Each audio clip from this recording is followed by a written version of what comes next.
ശരിക്കും ഇവരൊക്കെ ആയിട്ട് വളരെ വ്യക്തിപരമായ ബന്ധങ്ങളുണ്ടോ? നമ്മളെ വീട്ടിൽ വരുന്ന അത്രയുമുള്ള അടുപ്പമുണ്ട്? പ്രിയൻ കൂടെ കൂടെ വരും, ലാലൊക്കെ വരും. ലാലുമായിട്ടും ഒരു ഉണ്ട്, പക്ഷെ പ്രിയനുമായിട്ടാണ് ഞാൻ കൂടുതൽ അടുപ്പം പ്രിയനുമായിട്ടാണ്. ചേച്ചി വളരെ ഹാപ്പി ആയിട്ട് ചേച്ചിയുടെ ജീവിതമൊക്കെ ആയിട്ട് പോകുന്ന വളരെ എൻ്റെ ഒരു ചെറിയ ജീവിതം, വളരെ ചെറിയ ജീവിതം അങ്ങനെ ഹാപ്പി ആയിട്ട് വളരെ നന്നായിട്ട് പോകുന്നു.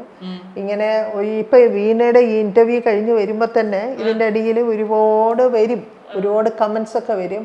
പക്ഷെ അവരോട് വീണ്ടും ആവർത്തിക്കുന്നു, നമ്മളെ ബാധിക്കുന്ന ഒരു കാര്യങ്ങളും അല്ല. കാരണം ഞാൻ എന്താണെന്ന് എൻ്റെ ഭർത്താവിന് നന്നായിട്ട് അറിയാം, അദ്ദേഹത്തെ കുറിച്ചും എനിക്ക് നന്നായിട്ട് അറിയാം.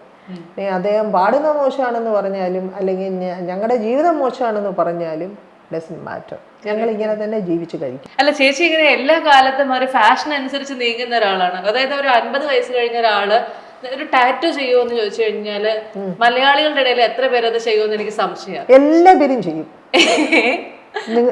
ആ കാലം പോയി ആണോ? അതാണ് ഞാൻ ചേച്ചിയോട് ചോദിക്കുന്നത്. ചേച്ചി അങ്ങനെയുള്ള കാര്യങ്ങളെല്ലാം വളരെ അപ്ഡേറ്റ് ആണ്. എല്ലാവരും ചെയ്യും.